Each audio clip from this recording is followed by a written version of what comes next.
What it is, what is up, what is good, gamers? This is Shonuff71, aka Digadulamite. That purple bling bling, yo. And your auditory canals are tuned into episode 274 of the Gaming Vessels podcast.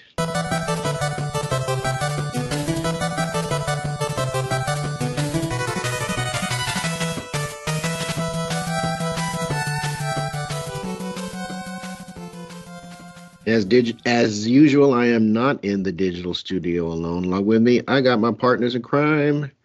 First on deck is Dez, aka the Bay Area Terror, aka the High Res Hater. That's me.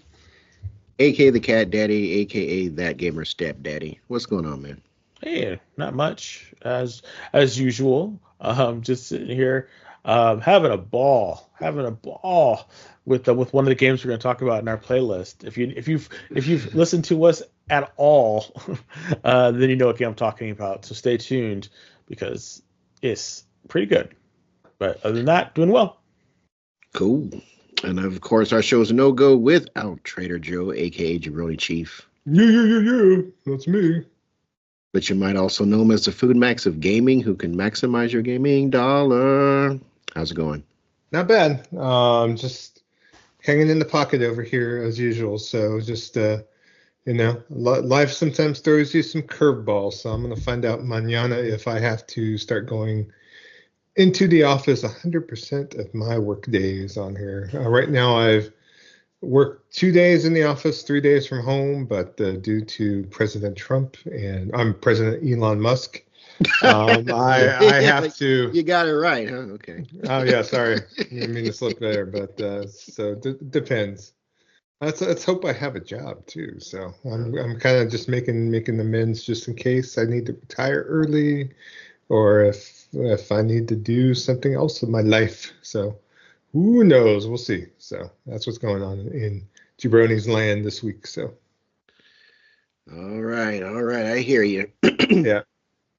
But as always, we're going to kick things off with what is always our first topic on the docket, and that's going to be the playlist.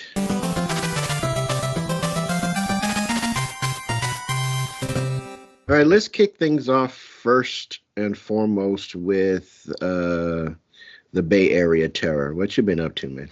Alrighty, so what have I been up to? Well, I have still been playing Borderlands 3 with Joe. Have been enjoying it. We are actually making some good progress with it. We're probably going to end up beating this game. At least I'm going to be beating it. I don't know about him, but I'm going to be beating the game. I think I'm actually, I've been like kind of really anxious to get on to the next planet. So yeah. I don't think there might be, might be one more planet after the one that we were on currently. Oh, so cool. There might be one more, and then we are done after that. Like it's a done deal. So we'll see what's up, but we are approaching the end, or the home stretch, I should say. So I've been excited with it.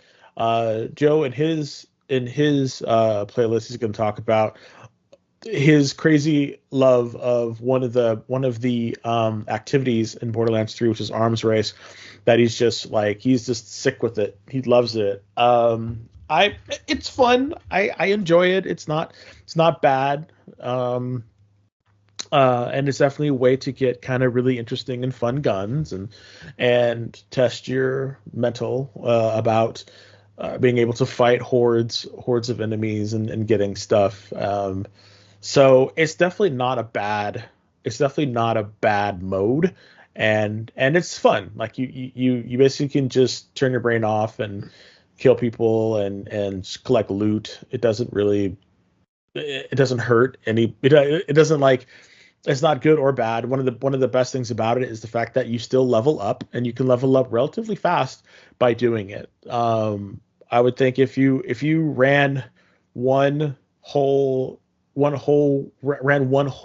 two, you can gain a level. So it's not a bad investment. And plus, if you're able to, you can pull back weapons. You can ship back weapons, up to 5 weapons, at the end of your at the end. I think you can actually do more, Joe. I think you can actually do more than 5 because remember the one that we found in the level? You could find actually. There's multiple ones in the level that you could send through. So I think you can do multiples than just the one at the end. I think the one at the end is kind of guaranteed, but if you're able to run around and pick up more stuff, and find those shifting stations or shipping stations, you might be able to get a little bit more. So it's fun. It's fun, and it has a little bit of a challenge to it. And I think Joe though because he has played for so long and has kind of understands what the mode is. I think he's definitely a lot better than I am at it, and I just kind of follow his lead, and now we basically know how to kind of like ace the boss. I'm not going to steal his thunder, so I'll let him talk about one of his runs that he was able to do. He actually was super excited about it, so I'll let him talk about that. But the other game that came out on this past Friday that we've been playing has been Monster Hunter Wilds. And I mean, the OG's home, boys. So and it's fun. It's a lot of fun. I love the land that you're exploring. I love the area. The story at this point is kind of hit or miss. Still in the opening stages of it and how they're unfolding things for you. Some of the things that I like about Monster Hunter Wilds right now is I like the fact that you have two different each creature offers you two different armor styles that you can mix and match, and they give you the exact same stats, the exact same armor skills and everything. It's just a different variation.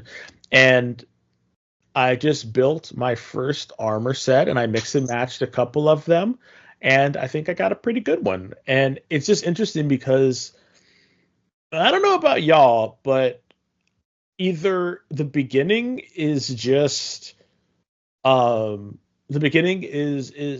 more lenient, or they're cooler or whatever.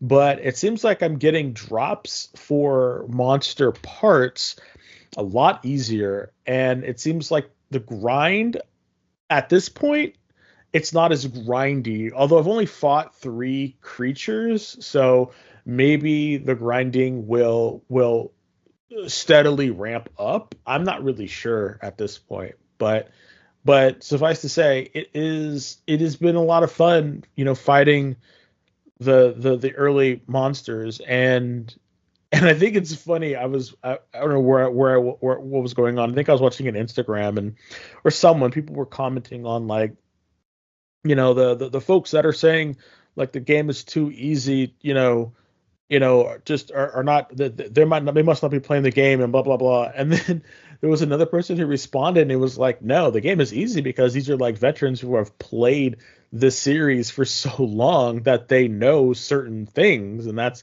probably why. Because I was thinking about that, honestly thinking about that, and if you've played the game for as long as some of us have, there are certain move sets, there are certain things, there are certain aspects of the game that you just know because you've played so many of them, and like how to move. It's like muscle memory that you have. Like, they don't change the button layouts, they just change how you execute some of the moves, and they add a couple of other ones, but they flow really into each other, and it's pretty,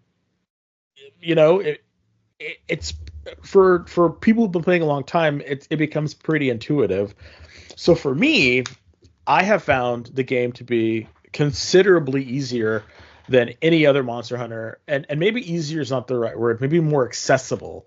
The game just feels a lot more accessible than any other Monster Hunter title I have ever played. And that's crazy when you think about it, considering where we came from, Joe, with like Monster Hunter 1, which was the first game that I ever played multiplayer online with an online connection. I mean, the game is just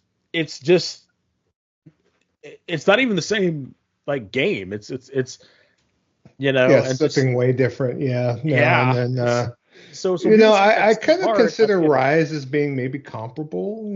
Maybe more so, but I think Rise is pretty intuitive. Mind you, the wire bug. Where some people didn't really dig on the wire bug, but I don't know. I just all I'm saying is the game is good. I like the changes that they've made. I haven't stumbled upon anything that I do not like. There are a lot of accessibility options to the game. And by accessibility, I mean, being able to take two weapons out now, roaming around the areas seems to be a lot easier. Starting to fight any of the beasts, the monsters that roam will start a quest that you can get credit for.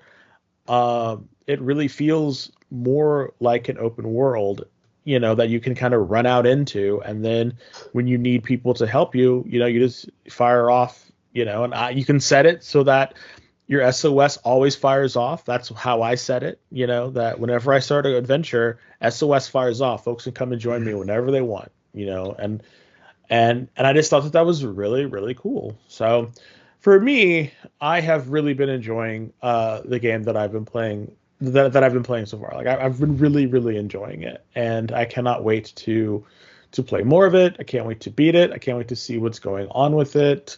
Now, the things that need to change, or things that I don't like, or they're probably not going to change them, but whatever. It's not a Monster Hunter game. Joe and I are talking about this.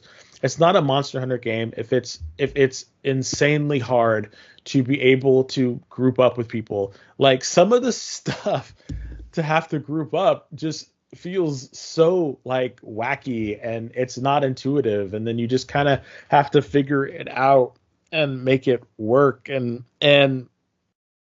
you're just kind of like, okay. And it's I wish they did a better job of telling you and showing you how to connect with your friends via crossplay, via on the same console. I just wish it was that they were a lot easier to do that. I don't know why it's not easier. I don't know why Capcom can't seem to give a better way of doing that. I don't know, but I don't know. But that's something that I just thought was kind of crazy, and it's taken a lot of time to finally get used to it and get okay with doing that. And even then, I'm not really fully okay with it. I'm still kind of getting. I'm still kind of getting it. I'm still kind of. It's confusing. It's confusing. You got the like send the link to link up to get in the same instance. Even today, after we played a significant volume last night, I had to send friend requests to everyone, because even though you link up with someone, even though you put someone in the same, like, I forgot, is it called a guild? It's not called a guild. It's something else. Squad. So yeah, we got a Gaming Vessel squad, and I made purpose to send invites. I know at first I was asking Desmond and Kev for their Hunter ID, but there's a particular tab that as long as you play with folks, or if you link up with folks, you're able to actually send link up to anyone you played with. And so I don't need to necessarily grab all the Hunter IDs per se, but it's just there's layers upon layers. It's like and the private servers and the group servers, and the recommended servers, and then just a lot. It's a lot. Yeah, for sure. So. But other than that, those are the two things that I've been playing. And Joe, I'll kick it over to you, because you've been playing pretty much what I've been playing, and then some. So I'll kick it over to Joe. What else? What have you been playing? Please speak on your love of Arms Race and your thoughts on Monster Hunter Worlds. Wilds, you mean? Yeah. Oh, Wilds. Sorry, it's a W. They could have changed it to something else. I know. As far as Borderlands 3, we're on to the next planet, which is Hammerlock's planet, with that particular plot line. Eden 6. So, there you go. Bing, bing, bing. Swampland with the Jacobs. The Jacobs folks. Yeah. The southern folks. The swamp. Yeah. The whole level seems like it's fun. What we played of it so far.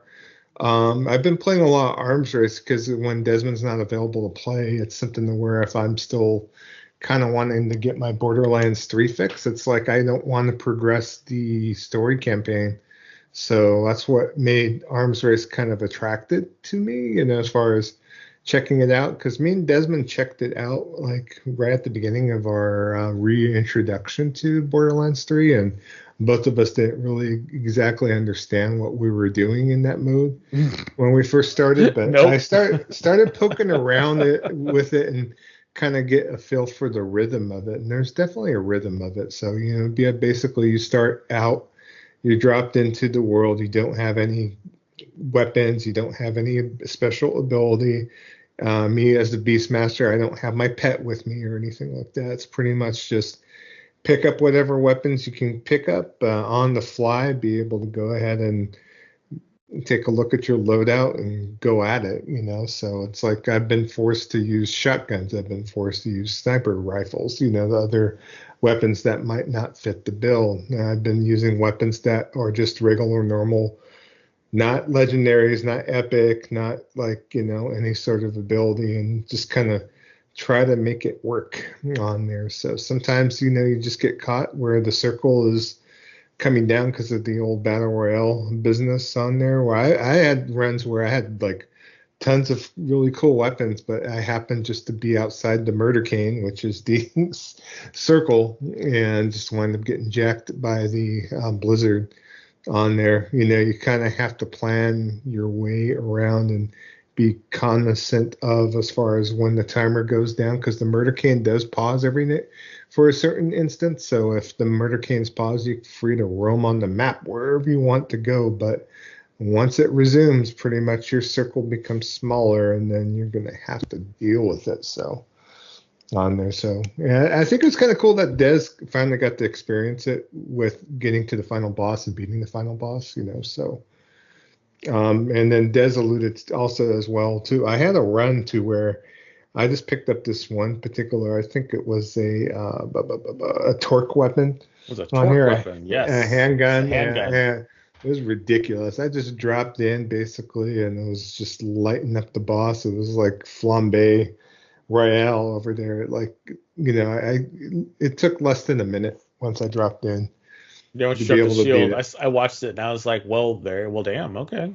Yeah, even the announcers in the game, because the two announcers, there's like two guys from Borderlands 2 that are doing the announcing on there, and I find the quips in that mode actually pretty fun as far as the announcing back and forth, even though I've heard some repetition and whatnot. But yeah, it's like pretty fun stuff. And I love the fact that you're able to, one, level up, and two, that you're able to bring these weapons back into your main campaign. And I got some badass, nice, epic / legendary weapons now that are in my cache. And the thing about it is that you could do this at level 1 if you really want to, You can't do it level 1, unfortunately, because you won't get it until you're onto the ship.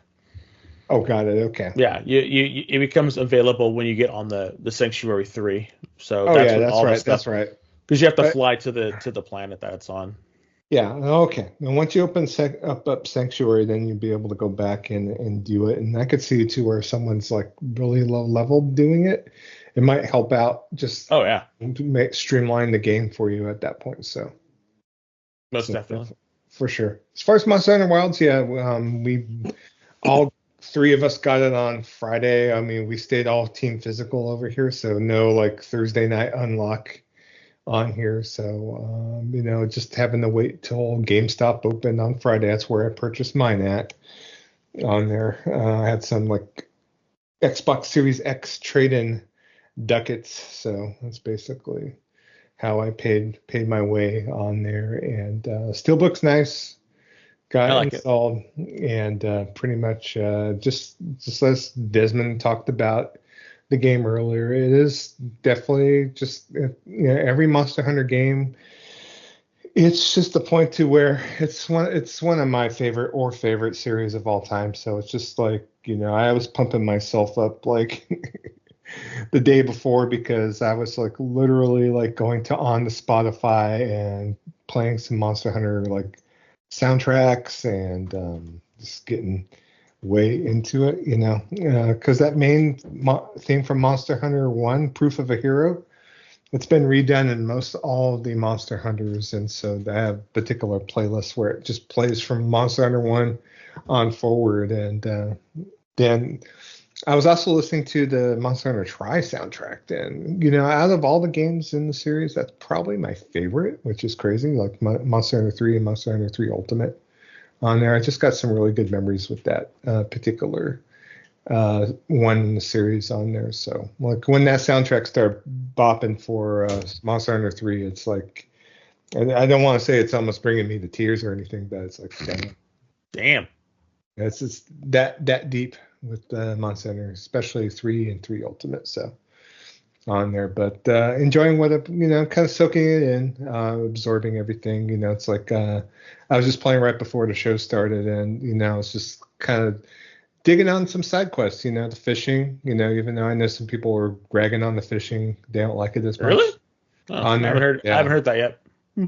I think one of our people in the Gaming Vessels group on there was commenting, and it might have been Goonie, I think, was talking about the fishing, but I don't really know. I really don't notice anything wrong with the fishing. It's just the same fishing as before. There's a little bit more control, actually. I was commenting the fact that some people miss the fact that the cooking cats are not in there, that you cook in your tent. Yeah, you cook it yourself now. Yeah.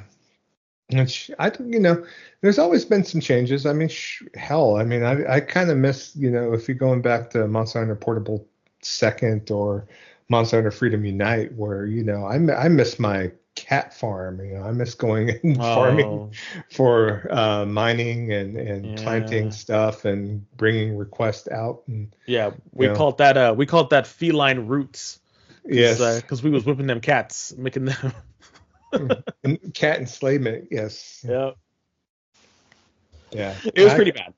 I miss the shakalaka too, because there's always distinctions between games in the series, and so always change it up a little bit. Yeah, always change it up a little bit. So, but we'll be talking about this game more and more. I mean, hopefully, I know some people were saying it's too easy. I don't really mind. Maybe it's a point that I will not be so fervent to get to the end. Maybe we'll take a more casual playthrough with this one, because especially if there's no G rank at the end, G rank's going to probably be with the DLC. That might as well not race to the end. Might as well enjoy the trip there. So that's what I'm trying to kind of look at and kind of take that approach with the game. So Fashion Hunter is in full effect, y'all. With them two different types of things that you can mix and match and everything. Like, seriously, I was spending some time thinking about I ended up just getting all of the armor for one of the sets for the Flame Chicken. I just ended up getting all of them and hunting it a couple of times to get everything. So yes, Fashion Hunter is in full effect. So Christian helped me get a Congalunga set last night, so it was just kind of sweet. Cool. Yeah, and it comes with a nice. I think the greaves come with a nice Congalunga codpiece, so it's like I feel like I'm Gene Simmons over here. I know the spider set. I was looking at the two variants, and the second variant had a little skirt on there. So how long did you guys play after I left? A couple hours. I was on for a little bit, but I hopped off maybe about 11:30, I think, or maybe a little bit before then. So. Yeah, I was on with Christian for a bit, and he helped me do some runs. So, also what's the cool thing is that the game is crossplay, so it's Christian and a few other people are on PC. We don't know anyone on Xbox, but if we did have friends on Xbox, we'd be able to play with them as well on there. Lefty Brown calling you out? No, I'm not calling you out. Come on. Nah, he's busy playing whatever's on Game Pass, so it's all good. So cool. Other games I've been playing this past week, EDF World Brothers, hop back into that. I am going to make it a point, because before, when I was playing that game, I was like, I'm gonna beat this every level on easy and normal and maybe even on hard each time I do it. And it's like, with the limited time I have, I just want to play on normal and just get through the campaign, and then if I want to dip back in and do that, I will. So on there. The game, actually, the difficulty is kind of spiked up a little bit once I passed level 50. So So it's still giving me that EDF goodness. I know it's not the true blue, like, full hit of EDF. It's EDF like light, if need be. But once I finish World Brothers, I'm not sure if I'm gonna jump and buy World Brothers 2. I think I'm gonna actually give EDF 6 another peek, another taste, and go from there and play that main campaign and kind of go from that. So Journey to the Savage Planet, I'm still playing a little bit too as well. I'm progressing in my single player campaign. I have not played multi with John BT in a couple of weeks, but hopefully with Monster Hunter we don't back burner our playthrough. I still want to beat the game with John. Also beat the game on my own, so I'm pretty much awaiting the sequel that will be out in May to that game.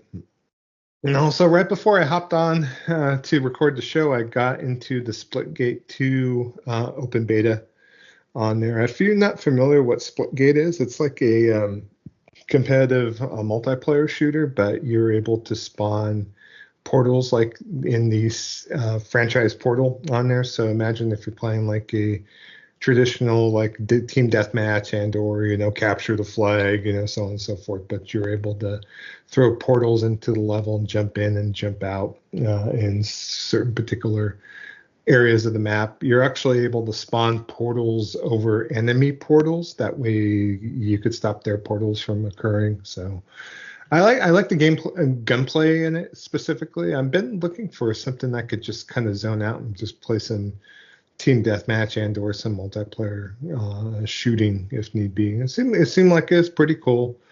We won a couple rounds of the randos I was joining, but obviously I don't know if it's going to be anything I'll be playing too deeply on there. I might check out the finals next. I'm just looking for something that I could just throw on and do some quick multiplayer. God forbid, maybe I'll try Fortnite. Who knows? No, I doubt it, but don't want to wish that on me, right, Kev? Hey, it's your time. My time, yes. All right. Play what you want. Thank you, Kev. What have you been playing, Kev? So I haven't been playing too much. I have I played Monster Hunter, and did I play anything else? I told you about Wolong last week. Yeah, I think that's really it. It's just Monster Hunter. So my initial, I'm not going to call it a review, obviously. I'll just call my initial impressions. I think the changes they've made to the combat are really great. I am going to be utilizing either the bow or the longsword. And right now I'm trying to learn longsword, and it's a little bit of an easier climb for me personally, since they've added a couple of functions. They've kind of beefed up the foresight slash and allowing that you can combo. I think you can do that in World 2, but I think the foresight was a little bit more of a spirit meter hog in World. I think it's a little bit less so now. And that really gives the longsword some defensive properties that you can exploit. And bow is more complex now. Yeah. Which I don't really mind, but it's you have to be a little bit more purposeful in your attacking. You've got to utilize that meter, that meter. I forget what they call it. There's a meter that you have to utilize to get your coatings going, as well as launching your homing arrow. You have to keep those things going like pretty much constantly to really get the kind of damage that bow is known for. Because like if you played bow like I did during the beta, like you did in World, it's not going to do anything. It's a much more purposeful weapon now. So complex, well, not purposeful, I'll say complex. So I don't mind those two things about it. My issues with World, and it was really becoming very frustrating, is that the item management was much more, what would you call it, intuitive in World to me. I mean, Worlds wasn't easy, but particularly if you were a new player, a new coming in new to the series, as I was when World came out. But Wilds is it's wild, man. If the game does not do a good job of teaching you how to utilize your build. Number one, create a loadout. Yep. Number two, register the loadout. And number three, select the loadout. It's like now your radial can have like 4 different loadouts on it. I always use the pocket in World, where you can select the order of the items in your pocket and utilize whatever item you wanted to. I had gotten fairly proficient at that. Now the game really is making you use the radials, which the radials for me, I'm not in love with them. I prefer using the pocket system, but the pocket system is more clunky. They really want you to work them radials, and I mean the game does not do a good job in showing you the benefits or the I guess the purposefulness of why you would have some items in your pocket and why you would have some might want to use other items in your radial. Does not do a good job of that at all. And it was really kind of making me frustrated, because it's like I think I've got a this is before, because I haven't even set my radials yet. I just barely have come to the point of understanding the pockets, or and I haven't even done any of my radials yet. So I'll probably do that sometime this evening. Not a good job in getting you ready for that. I'm also not in love with the herd mechanic.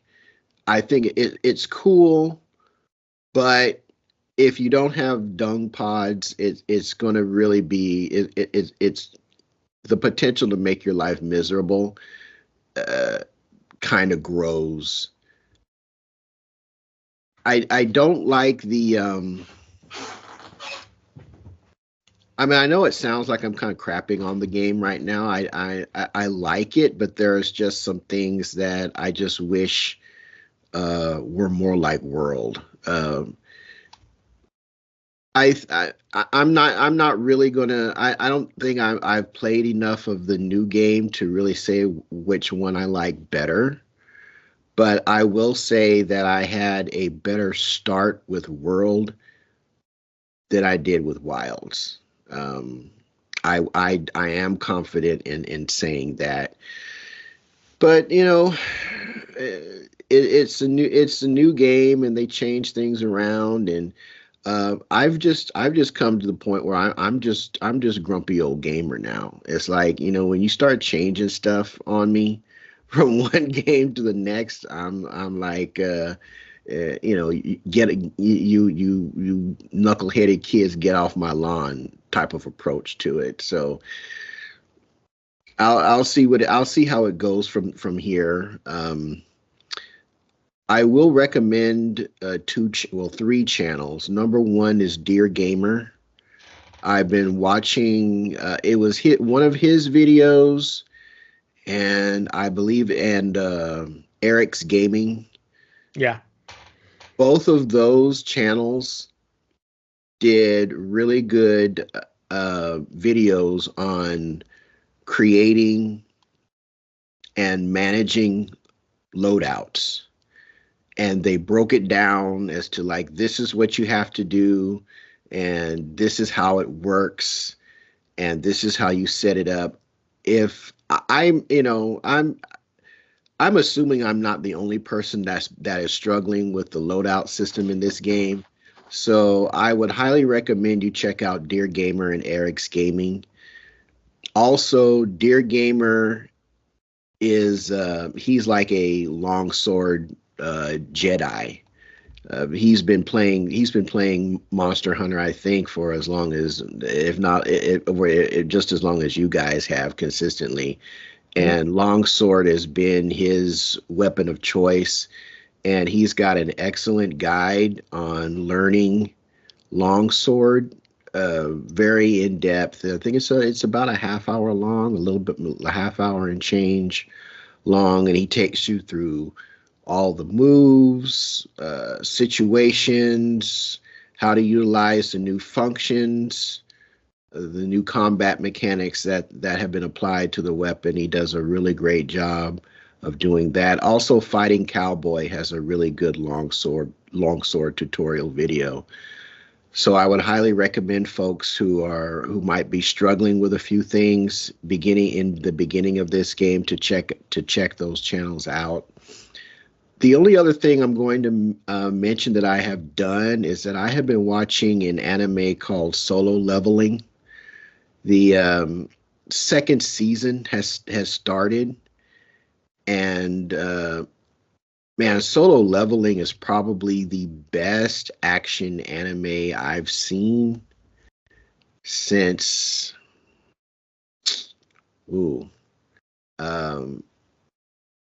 it's in my top 3. Like when I think of action anime, I'm thinking like Dragon Ball, which is kind of sort of one of the what kind of got me into anime series as such, from the hero type stuff. But it's got a level of character development that is just as good, if not better, than Demon Slayer. It's the path from zero to hero that the protagonist takes is just so expertly drawn out, that when I say drawn out, I don't mean like filled with filler and whatnot, but it's like every near crushing defeat that he goes through just builds him up. You can see how it affects him as his powers grow, because for those who don't know, so like Solo Leveling is what's going on is that these gates have opened up across the world, and these gates are portals to another dimension. And in those dimensions are dungeons, and in those dungeons are resources that the world is taking advantage of and utilizing to great benefit. And of course, whenever money's involved, greed is an issue. And as the greed grows, there comes a need for what they call hunters, who are these people with innate abilities to go in and kind of run security against the monsters that are in these dungeons, so that these corporations can go in and would take out the resources. And the main character is the only reason he's a hunter. Well, number one, he's got one of the weakest levels. He's like barely above bare minimum to be allowed to be a hunter. But the only reason he's doing that is because his mom is suffering from a disease, and you kind of find out what the disease is later on. It is like there are people that are, because these gates have exposed humanity to magic, certain people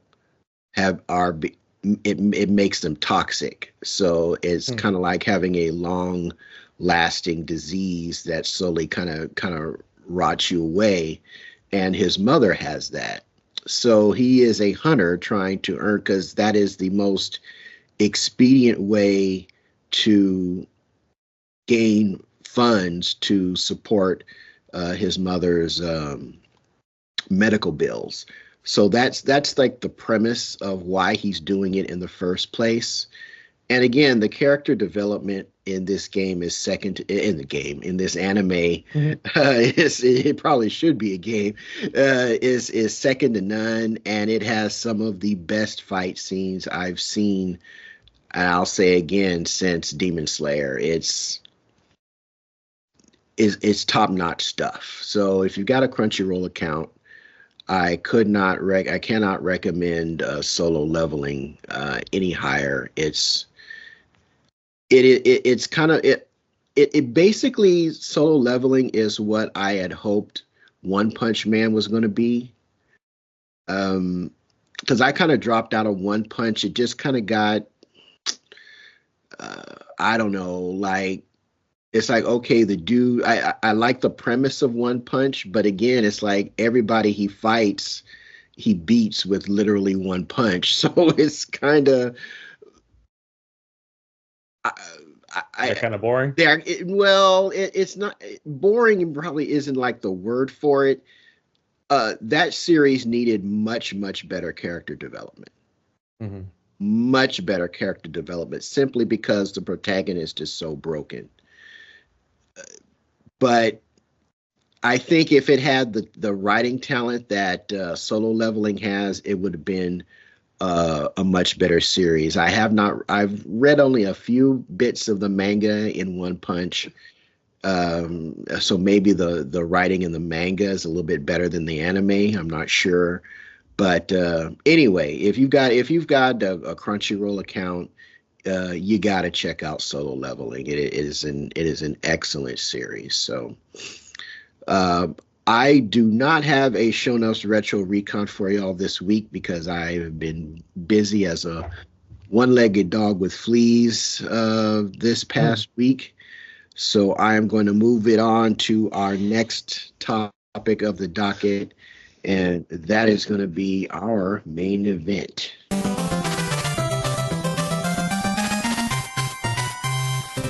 So I'm going to pass the mic to Dez, and he's going to have that main event for you.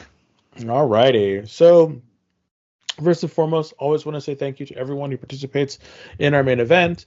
And everyone who sent us a questions in the past. Unfortunately, we do not have any more questions that have been posed to us or to the group or to the community from anyone else. So if you have any questions that you'd like us to answer or that you'd like us to ask the group, please feel free to put them on our Discord. Stay tuned towards to the end, and Kev will show you how to do that. Or you can always put it in the comment section of the YouTube as well, because we're on YouTube.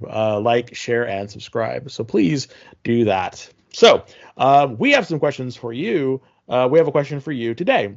But before we say that, we got a response to a question that Crucial Chase asked a couple episodes ago. And that question was, what is a toy from childhood that you always wanted that you never got? Well, our good friend, longtime listener John PT responded and said, I always wanted the game Crossfire, based on the commercial. Now that I rewatched it, I can see why. That commercial is insane.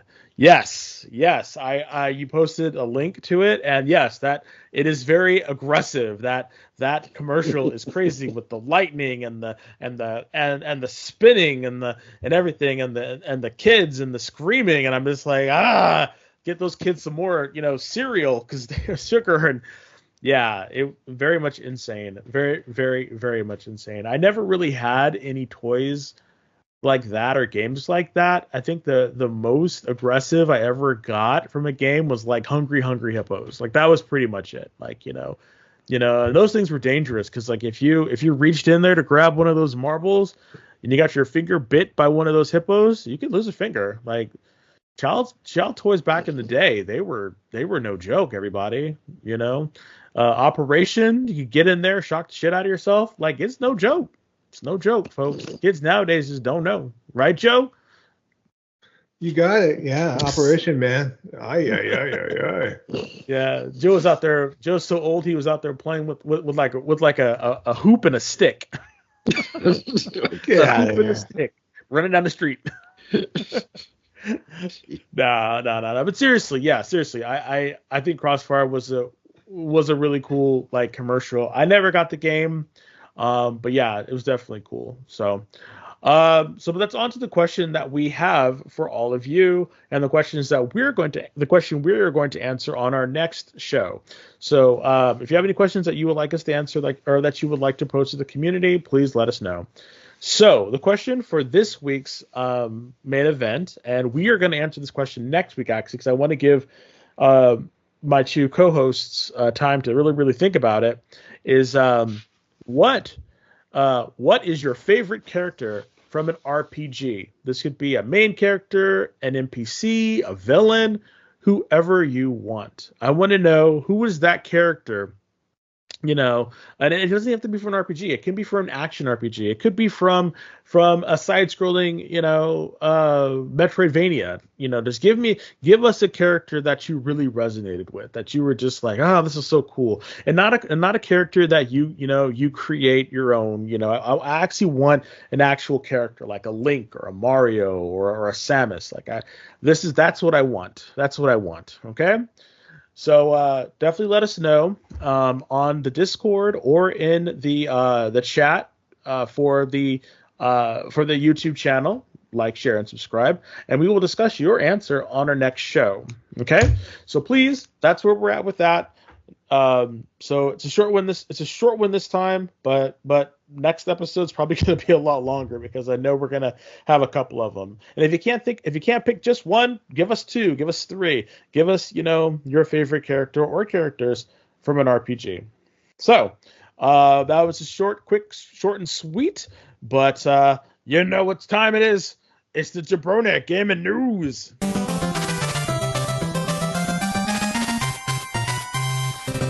All right, thank you. You're welcome. I'm all ready to go, I think. I'm sure you are. Hope so. All right, yeah. Okay, well, first thing I want to talk about is about Warner Brothers. So Warner Brothers wound up disappointing a lot of people out there. They have closed 3 game studios, and they have canceled their upcoming Wonder Woman game on here. They have closed Monolith Productions on there. They also have closed Multiversus Studio Player First Games and Mobile Focus Studio WB San Diego on there. So the thing about Monolith being shut down is quite significant, because Monolith has been in place for a significant amount of time on there. They started back in the mid 90s on here. I remember their first game was this crazy ass game I know that John used to play on here back when I was his roommate from back in the day. I'm trying to remember the name of the game, because it was based on this mech. It was called Shogo. Yeah, Shogo Mobile Armor Division, that came out for Windows on there. But I remember that game from back in 1998. But they've done quite a few games in their back catalog, including No One Lives Forever, of course, which a lot of people love as far as that series. First-person shooters, Fear, Condemned on there, and then Middle Earth, both Shadow of Mordor and Shadow of War are highly regarded, especially with the Nemesis system. So unfortunately, they got purchased out by Warner Brothers, and then from there, obviously, kind of went the way of the dodo on there. So, and from the rumors we've heard about Wonder Woman, they were kind of getting quote unquote, play tested and or focus group to death on the game on there. I think they wanted to have a lot of trappings as far as cosmetics and so on and so forth. WB unfortunately have not been the best stewards of their studios, and they've put a lot of pressure on them to do a lot of games as a service. And I'm not even sure how Wonder Woman was going to progress, but obviously we won't know now because of the fact that the game did get shut down on there. So, and another thing that people have been talking about is that they copyrighted the Nemesis system that was introduced in the Middle Earth Shadow of Mordor on there, and basically that's going to be in a copyright bin until 2035 or 2036, to where no one else has the right to pick on the Nemesis system or do anything with it. That Warner Brothers has actually copyrighted the algorithm for the Nemesis system, so on there. But we'll have to see what the next steps for Warner Brothers with their games division actually is. I know that James Gunn just recently had a DC kind of press event, if need be, for the movies, and they talked about games in there as well, and they were mentioning the fact that they're wanting to do a new fighting game in the DC universe, and talked about other things that they want to do with DC IP. It's been rumored that that there's going to be a new Batman game being done by what Rocksteady. Rocksteady. There you go. Thank you for the save on that. So we'll have to see if that comes to fruition or not. Kev, I'm gonna kick it over to you. I mean, I know you play Shadows of Mordor quite a bit. I don't know what your overall feelings about Monolith being shut down, and do you think Warner Brothers kind of interfered with their game development? I think they probably did. The Shadow of Mordor and Shadow of War are nothing. Well, they are alike in play style, but Shadow of Mordor was a purposeful single player game, and War was just, okay, how can we give you a game that just makes you buy stuff? It had one of the most confusing. I didn't understand how to play the game. I really didn't. It kind of threw you into this open world after, I can't remember the name of the castle that you have to repel the orcs from. And after that, it just became this ridiculously overpopulated world of enemies, and when you have to look up builds, how to get started and where to actually start from, or you could just buy the equipment to get yourself to a level where the number of enemies wasn't an issue. Shadow of War was trash compared to the original Mordor. So the people, I wonder if even how many of the people that created Mordor were even there for Shadow of War. And even now, it's even less so who were a part of this Wonder Woman project as well. Warner Brothers has no idea how to manage gaming studios. I mean, that's apparent. I mean, they can't even get Mortal Kombat right. So I'm not. It's unfortunate that a kind of a storied studio has closed. It's definitely put out games that I enjoyed. I actually played Shogo at the homie Damon's house a couple of times. That game kind of sort of made me want to get a gaming computer back then. It was a lot of fun, but these parent companies need to learn to properly budget for games, and not everything is going to be a Call of Duty, and not every game needs to have the budget of the national debt. So until they start learning that, I think unfortunately even more studios are probably going to be on the gutting block. It's unfortunate. I agree. Any comments, Des? Because I know you're a big comic fan, of course, Geek Chat and whatnot.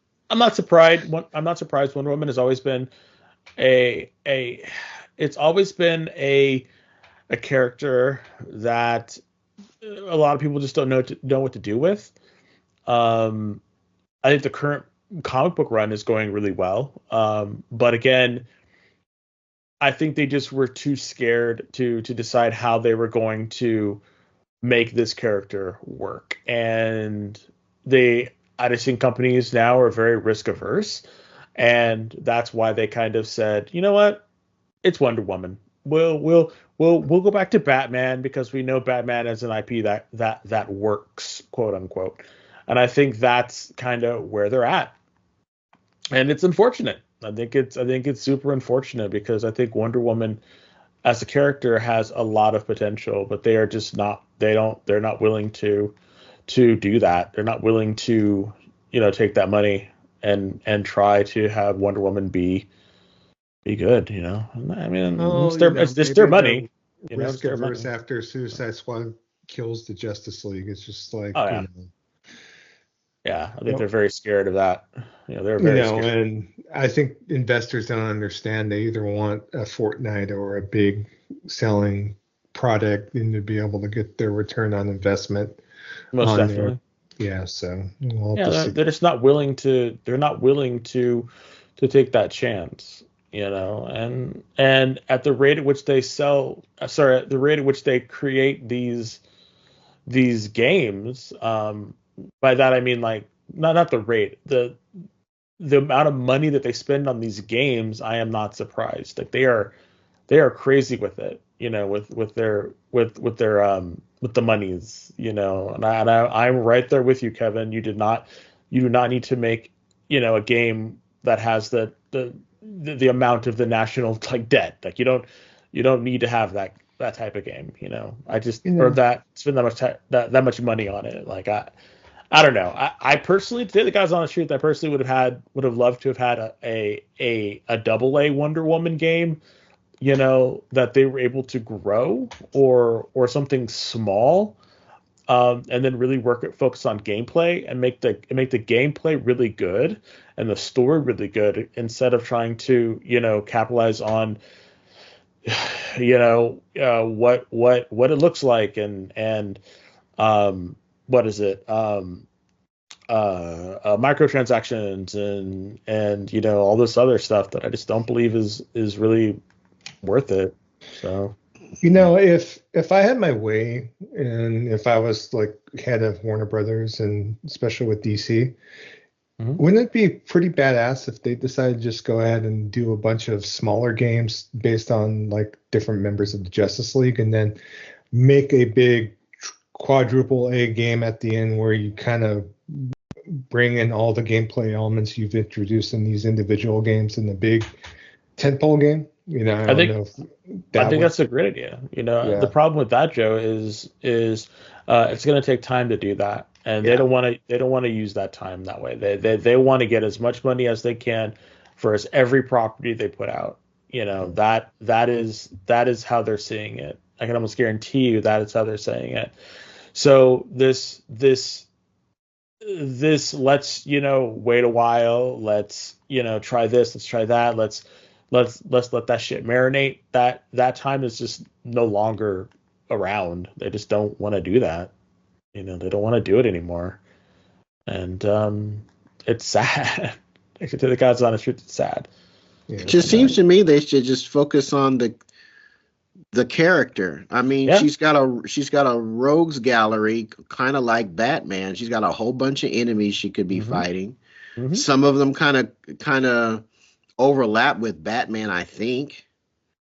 They fought some of the same people. The combat system from the Arkham games would seem to me would fit very well with Wonder Woman's combat style. She's a Yeah. weapons expert.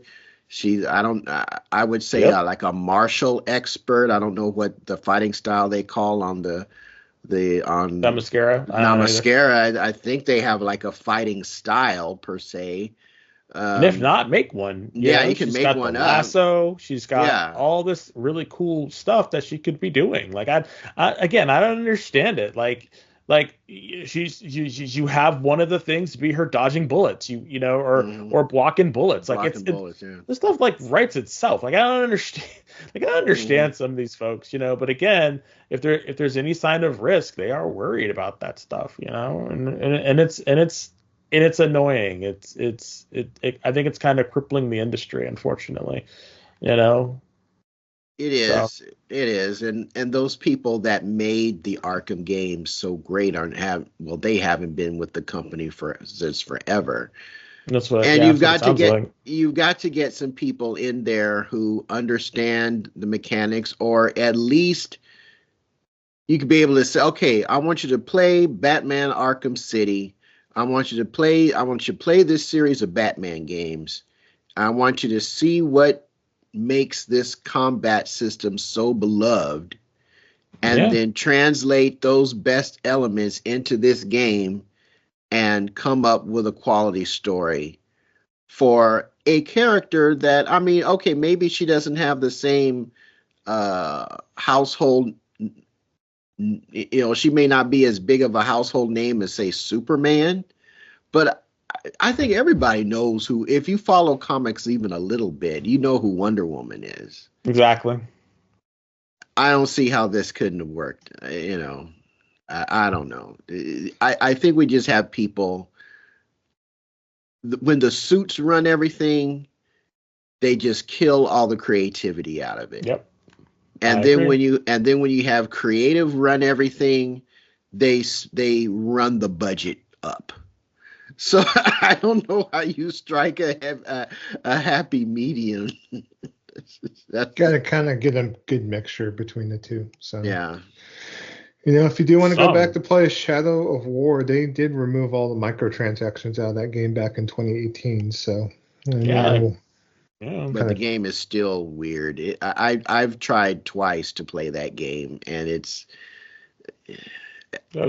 just did not register with me. Shadow of Mordor was fantastic. I played through that game like twice, and I started a third playthrough some years ago, and that game is probably one of, if not Monolith's best work.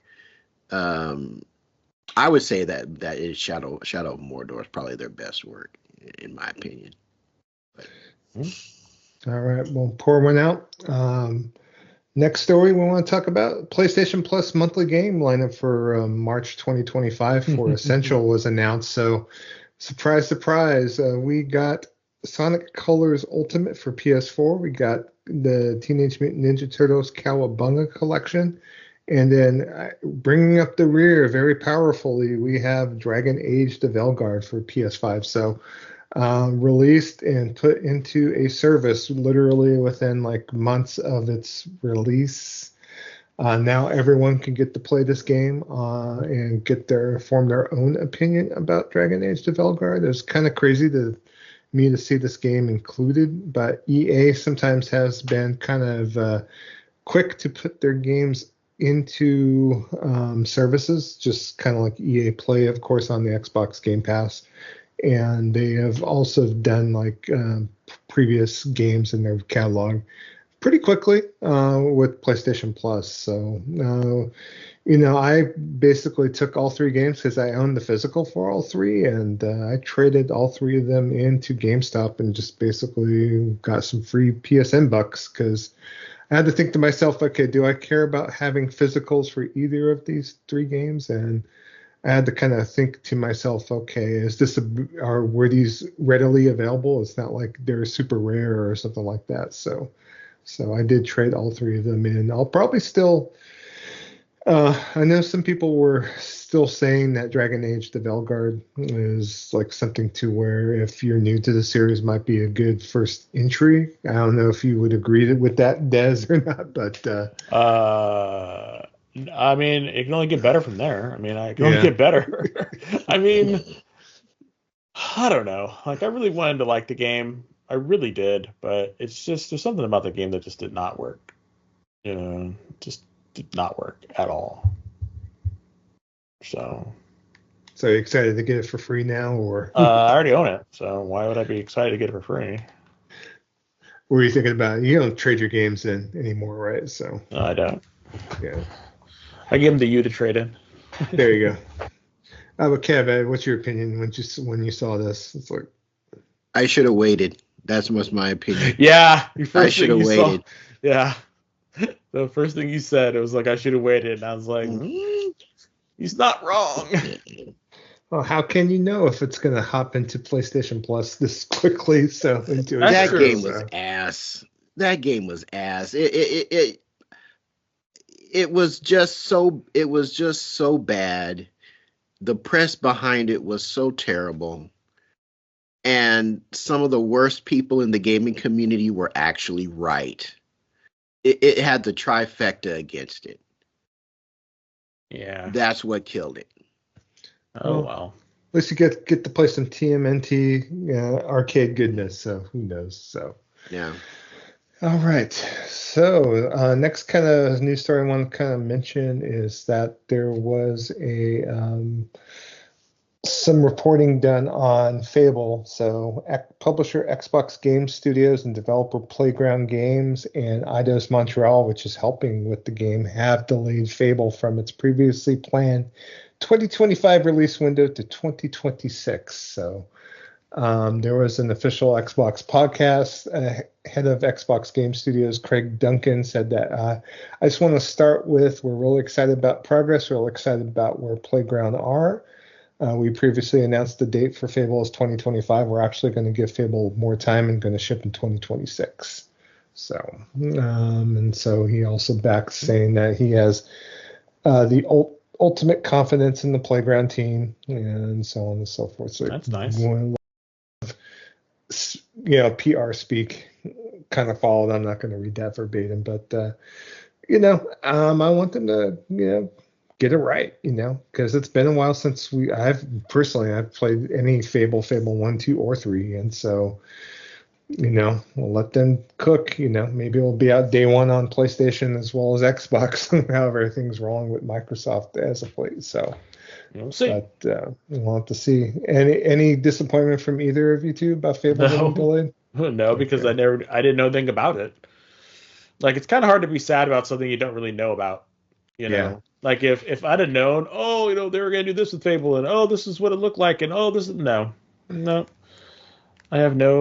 I'm fine. I'm fine. I never shade a studio for taking the necessary time to make a better product. Yeah. I mean, nobody likes hearing about delays, but I think the reason people mostly get concerned about delays is that it affects their fanboy narratives, either in the positive or the negative. I think that's what gets most people in the gaming community passionate about delays. If you got to delay something to give me a better product, I'm all for it. Mm-hmm. I don't care. It's not like there's a shortage of stuff to play. Yep. People are acting like we only get maybe one to 3 games a year. Like, and not just people buy 1 to 3 games a year. Like, all we get is 1 to 3 games a year. That's not the case. Yeah, there's games coming out every week. Every week, sir. Every week. Yeah. Again, it's like when people say, this is the worst time in gaming, it's like, I don't know what y'all are doing, what y'all are thinking. Y'all are smoking. What you're smoking. All I know is that I see a bunch of stuff I would love to play. I see a bunch of stuff I am not going to have time to play. I see a bunch of stuff that I wish I had time to play. Yeah, but if you're more just waiting for tentpole releases or the type of gamer that basically just plays Madden, Call of Duty, maybe they're not looking at the smaller titles that are out there and available for everyone to kind of enjoy, So it's kind of sad in a way, but we'll see when Fable comes out next year. I did also want to mention we did have some announcement and release dates. There's a ton of little updates to certain titles, so let's go and start from the top. Revenge of the Savage Planet is getting a release date. It's coming out on May the 8th, 2025 on there. So this is a sequel to Journey to the Savage Planet. It's going to be available for everything under the sun, including PS5, PS4, PC, and Xbox Series X and S. It is going to release day and date in Xbox Game Pass on there. So it's basically the sequel to the prior game on there. So, and we'll have to see. It's being developed by Typhoon Studios, and it's being directed by Alex Hutchinson, who was previously creative director on Assassin's Creed 3 and Far Cry 4, and lead designer on EA Spore. So the studio actually was shut down because they got bought out by Google on here. But they came back to reform basically a new studio to be able to release this game. So there was Typhoon Studios previously. But there's a new studio that formed to do the sequel. So and they reformed as that's kind of cool, actually. Raccoon Logic, which they Raccoon Logic. What a name! Regained the rights to the Savage Planet IP, and so they're back to where they began on there. They kind of dipped in that Stadia business, so we'll have to see. I'm gonna pre-order the game because I've enjoyed playing it with John. I know when we first saw the original game at PAX that we kind of were attracted to it, and we played it even co-op there, and when it first came out. But I'm just kind of looking forward to the sequel. Hopefully, I get my playthrough with the first game done, and that way I could kind of jump right into the sequel then from there. So, all right, next thing, it kind of came as a surprise, but Sayonara Wild Hearts got a PS5 release. Game came out quite a few years ago on there. This is like a rhythm action game if need be. So, and the PS5 version of the game is priced at $12.99, but players that own the title on PS4 can upgrade to the new version for free on there. It's also going to be in the PlayStation Plus extra game catalog for subscribers on here. So the PS5 version of the game features 4K res, 120 frames a second, and haptic feedback through the DualSense controller.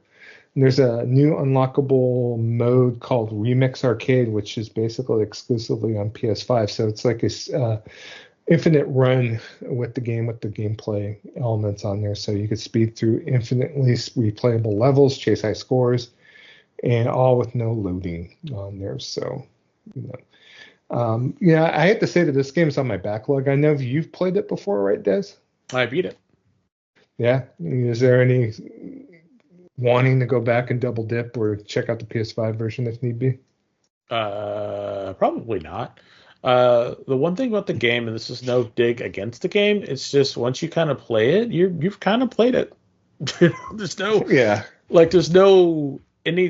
nothing really necessary to play the game again. Once you play it, you have experienced it. That's pretty much it. So I don't know why you'd need to play it again, but if you want to, cool. But I already played it. I got my fun. It was fun. It's more. I'm gonna see if I could check it out since there's a PS5 version. So that's what I'm kind of angling towards. You know what else I'm angling towards? What? There's a new announcement. There is a PS5 version of Turok the Dinosaur Hunter. Yeah, I'm good on her. So yeah, Turok Dinosaur Hunter has been updated for both Xbox Series X and PlayStation 5 on here. There's new features. You'd love to see it, but menu options, bug fixes, and improvements. So they have optimized the renderer for Nintendo Switch and for Vulkan, support for high refresh rates, improved gamepad functionality and vibration support. And there's a bunch of different little game add-ons, including I guess they have a Brachiosaurus from a Turok beta ROM. They found the Brachiosaurus model and added it to the actual game. It's not in the original N64 version on there. So that's kind of fun, actually. Yeah. Night Dive, they kind of do a great job on there. So, and they actually added a run walk toggle from the original game. So, what? Isn't that awesome? Yeah, I guess it wasn't included with the update, but wow.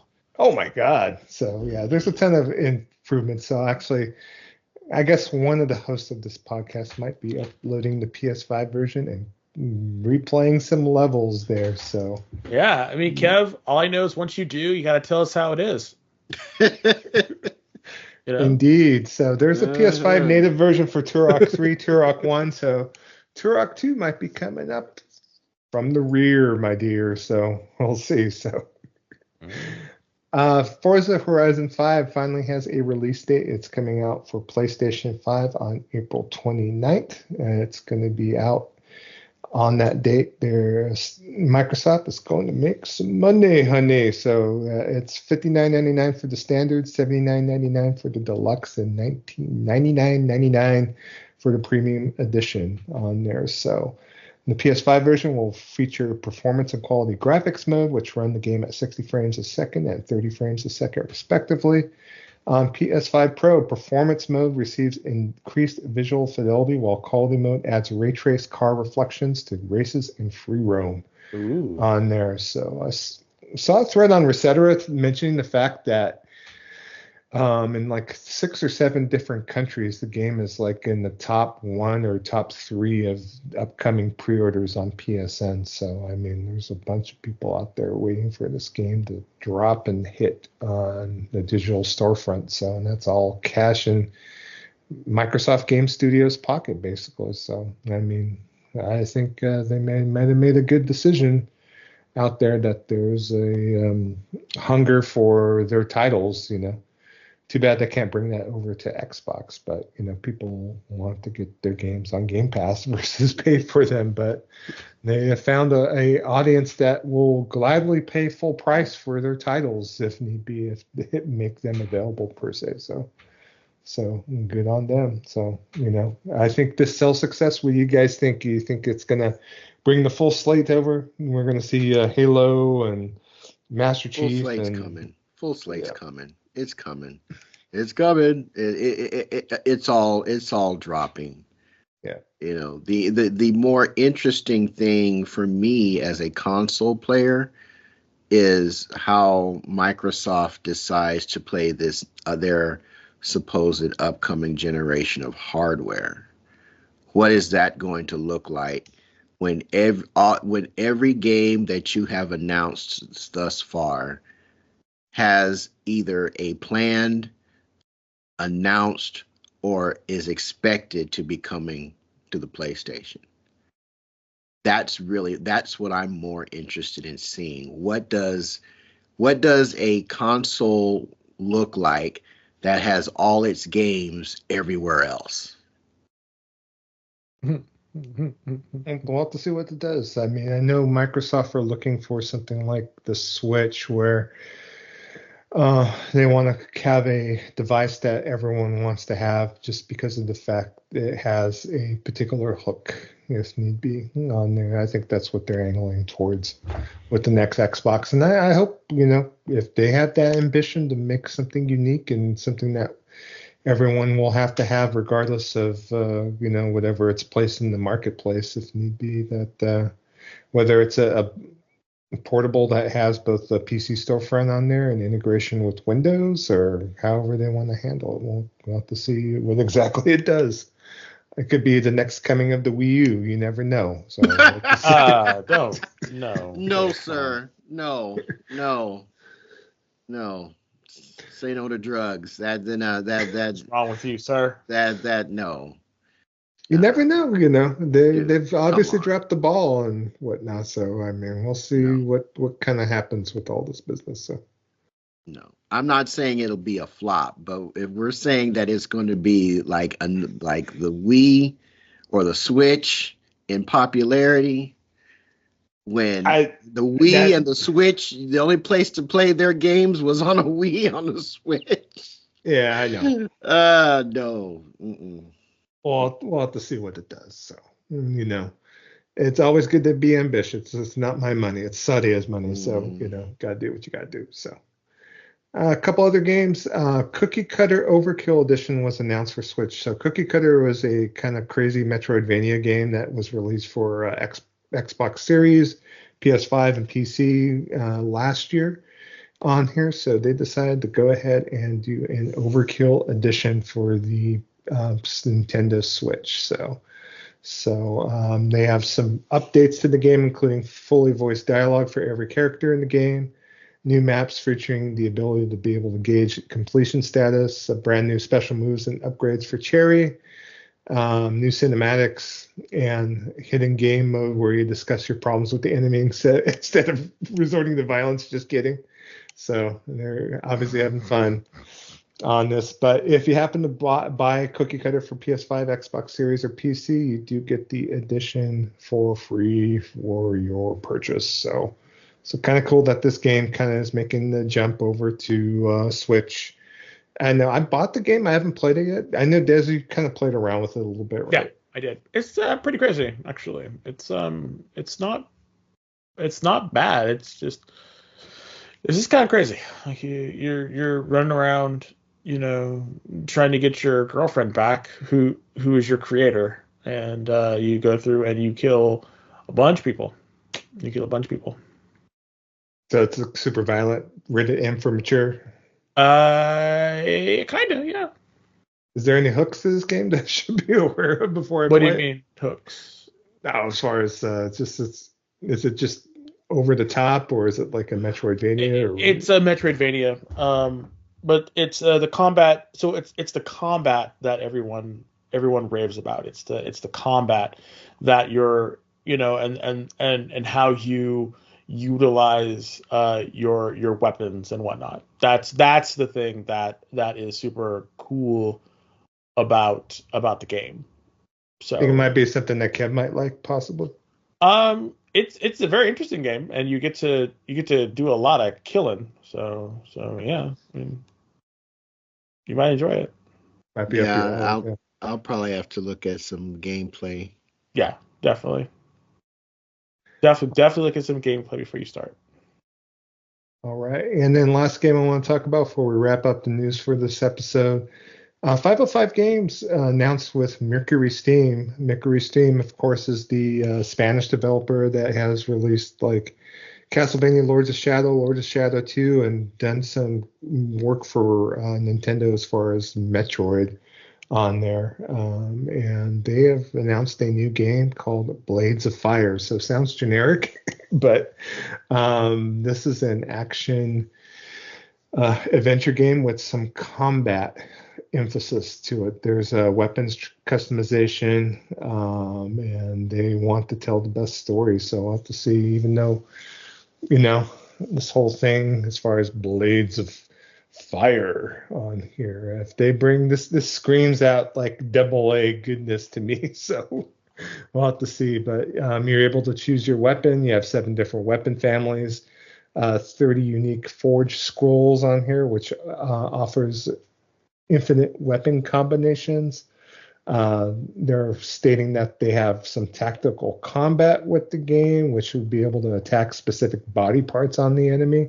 So you could slash, stab, or bludgeon enemies depending on the situation on here. So I'm going to have to check this game out a little bit more and see. But I've liked what Mercury Steam has done in the past. So is there any excitement for this game for you, Kev, at all? Well, when you say tactical combat, is this an RTS? No, this is straight up an action adventure game. Okay. Basically, yeah. It's a weapon combat game, so you're able to create weapons in this game and be able to obviously battle and aim at body parts if need be. And I'm gonna have to see how the combat system plays, but game is coming in at a $59.99 retail price, so it's not quote unquote a full price game, but it's close to it. To me, this screams out AA. So and Mercury Steam's been doing games for other people, it seems like. So it's like if they want to kind of stand out and do their own thing, I'll keep an eye on this. It's coming out on May 22nd is when the release date's scheduled for this one. So were those like one of the Eurojank studios you and Des always talk about, like Spider? I want to say that. How dare you, sir? I want to say that's that name sounds like it was so funny. One of their games was talked about in conjunction to like some title you were one of your Eurojank specials, but I'm incorrect. They've done Metroid Dread on here. They did Metroid Samus Returns Oh, okay. Okay. So they've worked on both of those games. They also done both Lords of Shadow and Lords of Shadow 2. So That was pretty good, Kev. All right. Okay, so they're actually good. Okay.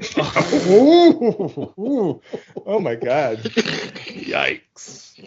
If you're the CEO of Spiders listening right now, you know where to find us on the social medias if you just in case you want to defend your company. Damn. It's brutal, savage. Oh, What do you got? What do you got against Eurojane, Cat? Come on, Elix. I actually Elix like 2? my games to function. I know that's a rarity in I think 2025. you're asking for a little too much, Kev. You need to dial that back, sir.